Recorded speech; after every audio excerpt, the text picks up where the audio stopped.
반갑습니다. 보험의 방주TV의 방주일입니다.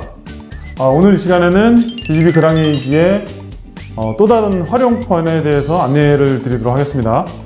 보통 우리가 연금을 가입한다고 하면 매월 적은 금액을 긴 시간 동안 불입을 해서 적립을 해 놓았다가 노후에 월급 통장의 개념으로 이렇게 좀 받는 형태를 주로 생각할 수가 있는데요.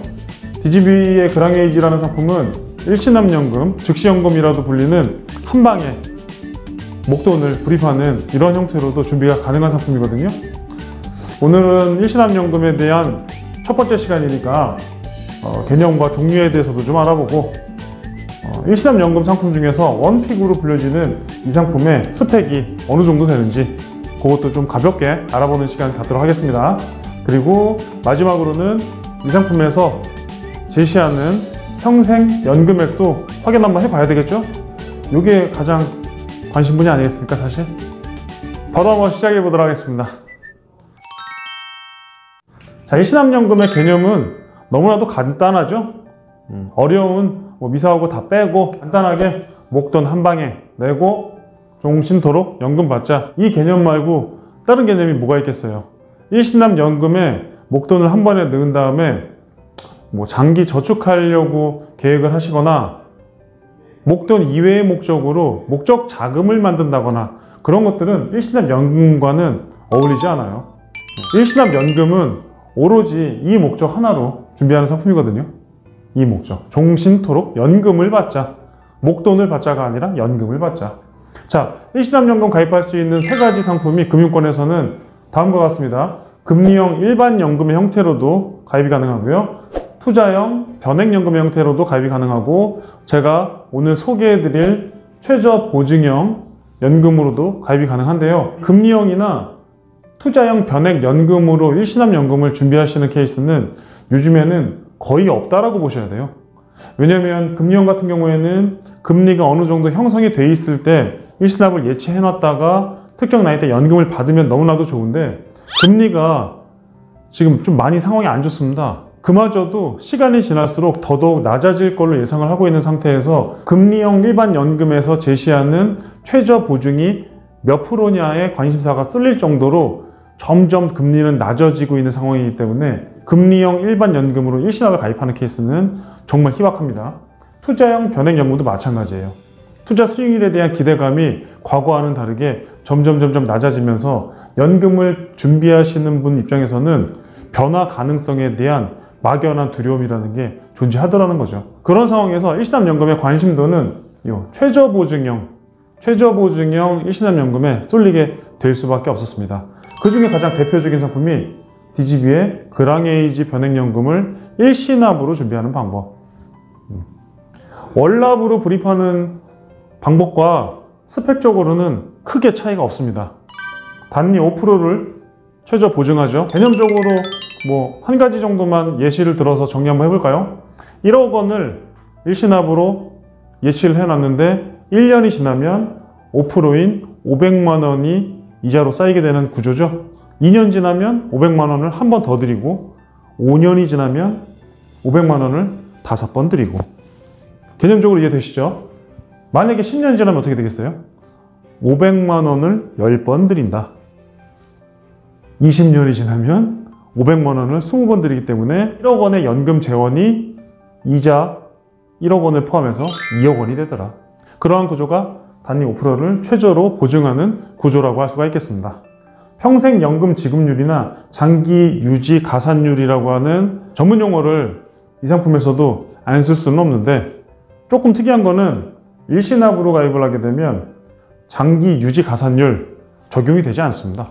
장기 유지 가산율 오랫동안 이 상품을 유지하게 되면 보험회사가 보너스를 드리는 제도죠.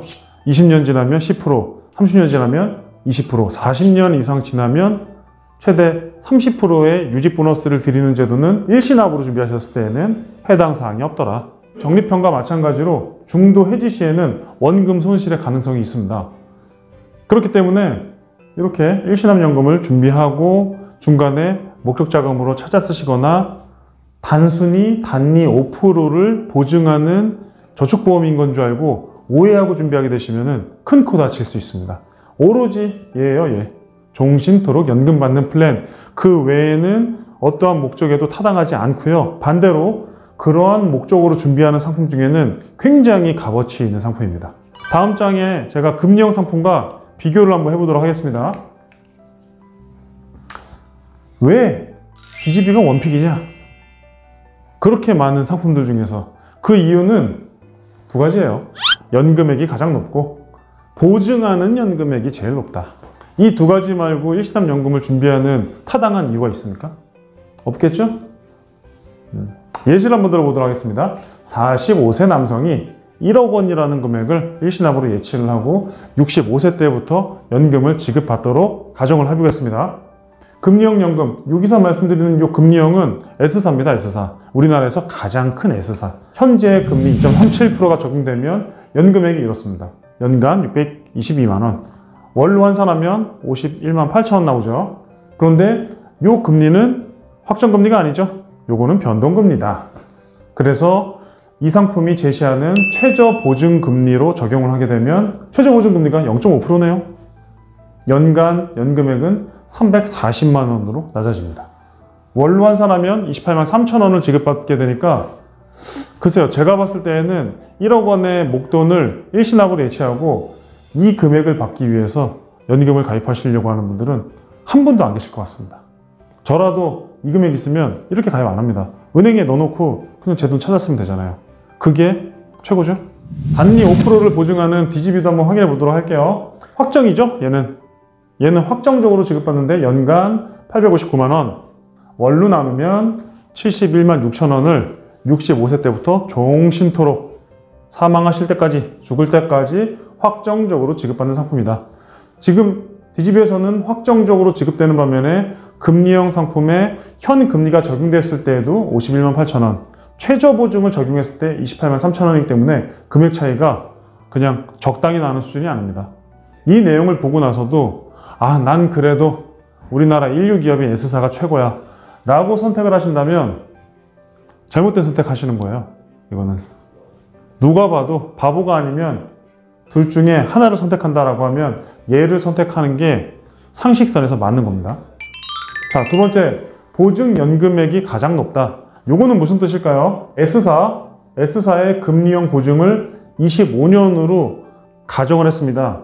25년으로 가정한 이유는요, 65세 때부터 연금을 받으면서 25회면 90세가 되는 거거든요.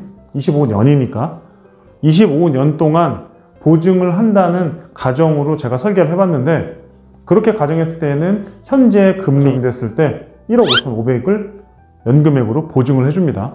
최저 보증되는 금리를 적용시키면 8,500만 원만 보증이 됩니다.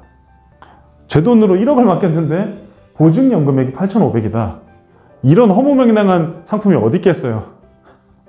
반면에 DGB생명의 단위 5%를 최저 보증하는 상품은 65세 때 연금 개시를 딱 하는 순간 보증연금액이 2억 원입니다. 2억 원. 2억 원.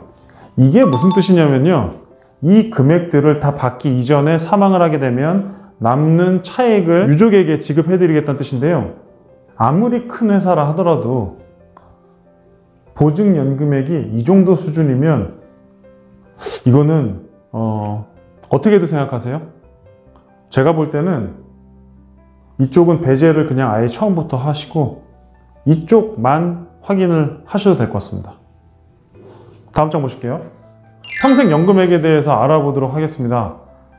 보통은 제가 상품을 비교해드리면 원한이 되는 상품과 비교 상품 A, 비교 상품 B 이렇게 해서 상품들을 비교를 좀 해드리거든요. 근데 오늘 이 일시납연금은 비교를 할 수가 없습니다. 비교라는 건 말이에요, 어느 정도 실력이 비슷할 때 비교를 해드리는 거거든요. 그런데 지금과 같이 금리형 연금과 최저보증이 되는 연금의 연금액 차이와 보증연금액 차이가 이토록 차이가 많이 벌어진다면 비교할 값어치가 없게 되는 거죠.